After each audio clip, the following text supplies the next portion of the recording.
होंगे। हम बात करेंगे कर्नल रिटायर्ड असद महमूद साहब हमारे साथ मौजूद हैं, जिनसे जानेंगे कि अब क्या समझ में आ रहा है, कितना और टाइम लग सकता है इस सिचुएशन को अंडर कंट्रोल होने में। अस्सलाम वालेकुम सर, बहुत बहुत शुक्रिया आपके वक्त के लिए and a very good morning to you.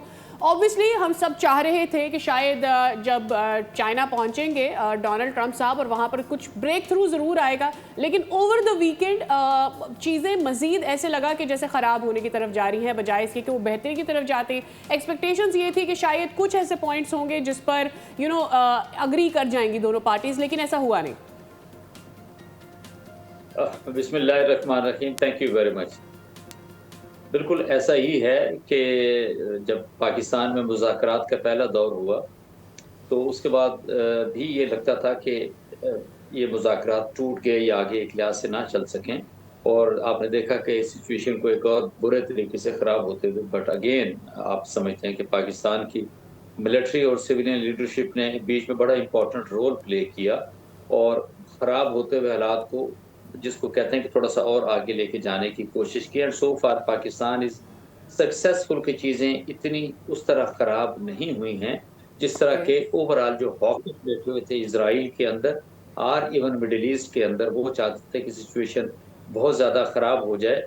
वो एक लिहाज से ना हो सकी। But still I am hopeful कि जी ये किसी सूरत के अंदर भी, चाहे अगर थोड़ा सा इसको टाइम और आगे चला भी जाता है, द सॉल्यूशन इज ओनली कि ये जाएंगे आपस में डिस्कशन के अंदर, और डिस्कशन के मुज़ाकरे के बाद ही किसी सॉल्यूशन पे पहुंचेंगे। बिकॉज आप देखें ना, इस वक्त अगर आप ओवरऑल मतलब साउथ एशिया की सिचुएशन को देखें तो वो तो बहुत ही दुगरगू है।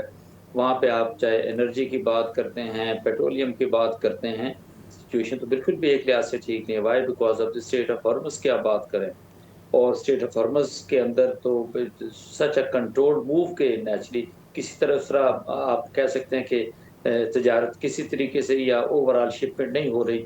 तो ये मैं ज़रूर कहूँगा कि इसमें थोड़ा सा टाइम तो लग जाएगा। But at the same time I would say अगर वेस्टर्न वर्ल्ड को और इवन उसको छोड़ के भी अगर अमेरिका को या इजराइल को ये लगता है कि नहीं, वो थोड़ी सख्ती करके बयानात देके, क्योंकि कल रात का भी बयान था कि जी Iran is running short of time Donald Trump का, और उसको फैसला लेना, और फैसला नहीं करते जंगबंदी का या ओवरऑल हमारी टर्म्स पर नहीं आते, the situation is going to go out of control. ये इस तरह की चीजें तो नेचुरली होती रहती हैं। लेकिन बैक डोर पे जो आप कह सकते हैं कि मुज़ाकरात चल रहे हैं दोनों ममालिक के, पाकिस्तान की तरफ से, मैं समझता हूँ कि वो बेहतरी की तरफ तो अगर नहीं है तो उस खराबी की तरफ भी नहीं है कि जिस तरीके के जिस सिचुएशन के अंदर एक लिहाज से जंग बंदी हुई अच्छा, थी। इसमें कर्नल साहब एक चीज़ ये कि पाकिस्तान अपनी अभी भी कोशिशें जो लोग हैं कि अब ये सारे मामला ख़त्म हो गए हैं, तो ऐसा नहीं है। मोहसिन नकवी का ईरान में मौजूद होना, दिस इज़ वन थिंग। दूसरी चीज़, अरागची साहब ने पाकिस्तान के हवाले से बड़ा अच्छा स्टेटमेंट दिया एज अ मीडिएटर। उन्होंने जो है वो बड़ा उसकी सताइश भी की और कहा है कि अभी भी रोल बाकी पाकिस्तान का। मार्को रूबियो का अभी करंट बयान भी सामने आया है और उसमें भी उन्होंने सीधा कहा है कि ऑपरेशन फ्रीडम जो है वो पाकिस्तान के कहने पे हमने रोका है। So Pakistan is still doing its bit to control the things. हाँ बिल्कुल, आप सही बात कर रहे हैं। उसकी वजह ये है कि आप देखें ना, अगर इसराइल और इसराइल के अगर जो एक दो ममालिक हैं जो कि इसराइल के साथ बड़ा ओके गहरे तरीके से उनके साथ चल रहे हैं, प्रॉब्लली ऐसा लगता है कि उनको सूट नहीं करता कि किसी सूरत के अंदर भी अमेरिका या ईरान के अंदर कोई कोई बेहतरी की सूरत नजर आए, कोई अमन का मुआहदा जो दूर रस हो, उसके नताज हो, वो उसके ऊपर एक लिहाज से आ जाएं। एक तो ये मैं जरूर आपसे कहूँगा, even for that matter America के अंदर भी कुछ इस तरह के हॉकिश एलिमेंट्स हैं, या जिनको ये गलत फहमी है, ये जो भी कह लें कि नहीं जी नहीं, ये इस वॉर को चलना चाहिए और हमें किसी सूरत के अंदर भी इसराइल के साथ नहीं छोड़ना चाहिए, इसराइल के साथ होना चाहिए और ईरान को सबक सिखाना चाहिए। विद फर्दर आप कह सकते हैं कि बम्बार्डमेंट उनके ऊपर करते हैं। बट मेरा ख्याल है कि ये कुछ चीज़ें वेरी क्लियर, ईरान की अपनी एक हिस्ट्री है, और अगर कोई ये कहता है कि नहीं ईरान का बाजू मरोड़ के आप ये कहें कि जी नहीं किसी सूरत के अंदर भी ईरान जो है it will come to the terms of America, Donald Trump या इजराइल को, certainly it is not possible it, और ईरान कभी इसके अंदर नहीं जाएगा। और ये बात इजराइल को भी पता है और फिर अमेरिका को एक लिहाज से इल्म है। हाँ, आप ये कह सकते हैं कि اب یہ نروس کی بیٹل ہے کہ کتنا ٹائم ان ساری چیزوں کو لگتا ہے. آپ نے جو تذکرہ کیا پاکستان کا، پاکستان کے انٹیریئر منسٹر کا وہاں پر موجود ہیں، اور پاکستان کی اوور آل میڈیشن کا، تو اس میں سمجھتا ہوں کہ جب ایران کی لیڈرشپ اور پھر امریکہ کی لیڈرشپ، اسپیشلی اگر ہم ڈونلڈ ٹرمپ کی بات کرتے ہیں، اگر ان دونوں ممالک کی لیڈرشپ کا مکمل اعتماد ہے پاکستان کے میڈیشن کے رول کے اوپر، اور دا وے ڈونلڈ ٹرمپ اور ایون اگارچی جیسے ہیں جو ایران کے فارن منسٹر ہیں، وہ جب بھی بات کرتے ہیں پاکستان کی بات کرتے ہیں، پاکستان کے اوپر ٹرسٹ ہونے کی بات کرتے ہیں، اینڈ دس جی کہ یس اس ساری چیز کے اندر پاکستان کا کلیدی کردار ہے اس جنگ کو بند کرانے کے اندر بھی. یہ تو بھی دیکھنا بہت سارے ممالک ہیں ان کی لیڈرشپ ہے، ایون انڈیا بھی اب نریندر مودی کو بھی ابوف کرتے ہوتے ہیں کہ کسی طرح ان کی کوئی ایک لحاظ سے ویلیڈیشن ہو جائے یا ان کی کوئی جگہ ایک لحاظ سے بن جائے. بٹ آئی بلیو کہ میں سمجھتا ہوں کہ پاکستان کی جو ملٹری اور پولیٹیکل لیڈرشپ ہے انہوں نے بہت دور اندیشی سے کام لیتے ہوئے، اور جس کو کہتے ہیں actually Pakistan has been moving on a very very tight روپ، جہاں پہ آپ کسی طرح کی کوئی غلطی کے متحمل نہیں ہو سکتے.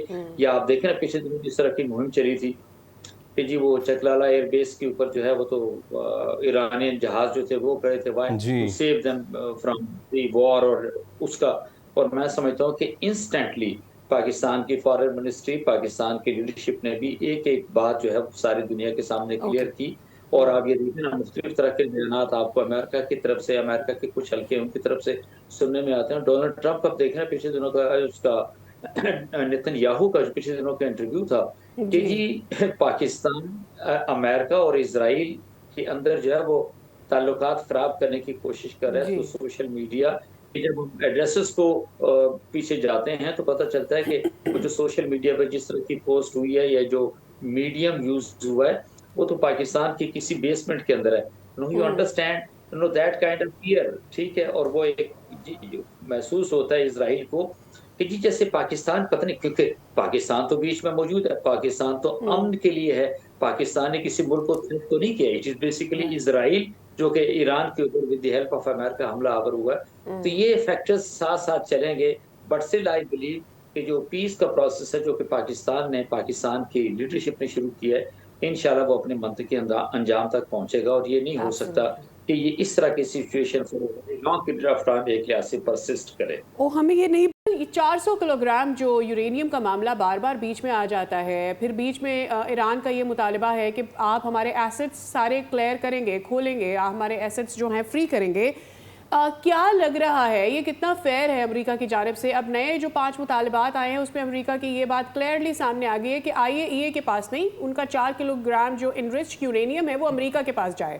سو ہاؤ فیئر از اٹ کہ آپ ایک انٹرنیشنل باڈی پر بھی ٹرسٹ نہیں کر رہے، آپ چاہتے ہیں یورینیم ہمارے پاس آ جائے، اور پھر اگر یورینیم دے بھی دیتا ہے ایران تو آپ کہہ رہے ہیں ہم آپ کے صرف 25% ایسٹ سے فری کریں گے. جی بالکل ایسا ہی ہے. یہ 5 پوائنٹ ایسے ہیں کہ جیسے فرض کریں کہ کوئی اوکے وینزویلا جیسا ملک ہو یا کیوبا کے اوپر ایک لحاظ سے اب امریکہ کی نظر آپ کو آ رہی ہے، ڈونلڈ ٹرمپ کو صرف فوکس بھی بڑھتا جا رہا ہے. تو وہ کہیں جی ایران بھی اسی طرح کے چھوٹے ممالک کی طرح ہے، وہ جیسے امریکہ چاہے گا جو ان کے پوائنٹس ہوں گے Iran is going to agree. It is not لگتا ہے نہ ایسا ہو سکتا ہے. دیکھیں پہلی بات تو یہ ہے کہ it is next to impossible for Iran کہ وہ یہ کہے کہ نہیں ہم اپنا جو 400 کلو گرام کا جو یورینیم ہے وہ تو ہم امریکہ ٹرانسفر کر دیں گے. Not at all, it is not possible. Iranian leadership is never going to agree to that. Maybe وہ چاہے IAEA کے پاس رکھتے ہیں، مے بی وہ چائنا کی طرف بھیج دیتے ہیں، کہیں بھی کر دیتے ہیں، بٹ کسی صورت کے اندر وہ امریکہ تو اس کو نہیں بھیجیں گے ایک لحاظ سے. Why? Because if they do so تو اب یہ تو ٹھیک ہے وہ جا رہے ہیں جی کہ ٹھیک ہے ہم جو ایٹمی ہتھیار ہیں وہ کسی صورت میں ہم نہیں بنائیں گے، یہ ایران کی پالیسی بھی نہیں ہے. But at the same time جب ان کا بیک گراؤنڈ دیکھتے ہیں، ان کی ہسٹری جب آپ دیکھتے ہیں تو یو فیل کہ اس چیز کو تو کسی طرح بھی ایکسیپٹ نہیں کریں گے. پھر آپ دیکھیں نا کہ آپ نے ان کے دہائیوں سے جس طرح ان کے ایسٹس کو ایک لحاظ سے کنفسکیٹ کیا ہوا ہے، کتنے جی کہ لیس دین کوارٹر وہ ریلیز کریں گے. اس کے اوپر جو پابندیاں ہیں وہ بھی اس طریقے سے کھل کے امریکہ اس کا اظہار نہیں کرتا کہ کس طریقے سے ایک لحاظ سے وہ ان کو ایز آؤٹ کریں گے. یہ بنیادی باتیں ہیں. ان 5 پوائنٹ کے اگینسٹ جو آپ نے بات کی بالکل ٹھیک ہے، ایسا ہی ہے. امریکہ کی طرف سے ان 5 پوائنٹس کا جو آپ سمجھتے ہیں کہ جو جواب ہے वो अगले चंद दिनों के अंदर आप देखेंगे कि through Pakistan is going to go to America, और उनका अपना एक नुक्ता नजर है, और किसी सूरत के अंदर भी उन 5 पॉइंट्स की टर्म्स को ईरान ऐसे तस्लीम नहीं करेगा। फिर एक सबसे जरूरी पॉइंट मेरा ख्याल है हम इसको डिस्कस करना चाहिए, ईरान की से क्या चीज है, ये उनका मुतालबा कि ये जो आपने जंग मुसल्लत की है अमेरिका और इजराइल ने ईरान के ऊपर, it is absolutely uncalled for. ये हमारी सॉवरेनिटी के ऊपर बेसिकली इसका जो है वो है, और ये ऐसा नहीं है कि हर आए दिन या हर साल के अंदर इस तरीके का सिलसिला शुरू करें। And we are interested, Iran says कि जी अब ये जो जंगबंदी का मुआहदा होना चाहिए, it should be once for all, it is not कि जी आप चढ़ाई कर दौड़ें। और ये चीज वो है सर्टी जो आप कहते हैं कि आप इसराइल की दुम पर पैर रख देता है ईरान अगर ऐसी बात करता है, बट डेफिनेटली आप ये जरूर कह सकते हैं कि जो 28 फरवरी की सुबह जो कुछ उन्होंने जिस तरह ईरान के ऊपर अटैक किया अमेरिका और इजराइल ने, उनकी लीडरशिप को उन्होंने एक लिहाज से डिस्ट्रॉय किया टोटली, और ऐसा लगता था कि सिचुएशन तो बिल्कुल अजीब सी होगी और अगले 1-2 दिनों के अंदर ईरान सरेंडर कर जाएगा। बट ये जंग 39 दिन चली, और फिर जिस तरह ईरान ने रिटेलिएट किया, जिस तरह की जंगी हिकमत that is for the world to see, बिल्कुल ठीक है। कर्नल रिटायर्ड असद महमूद साहब, आप हमारे साथ मौजूद थे, उस बड़े अहम मौजूद कर रहे थे, आपका बेहद शुक्रिया। सब्सक्राइब करें और बेल दबाएं ताकि कोई खबर रह न जाए।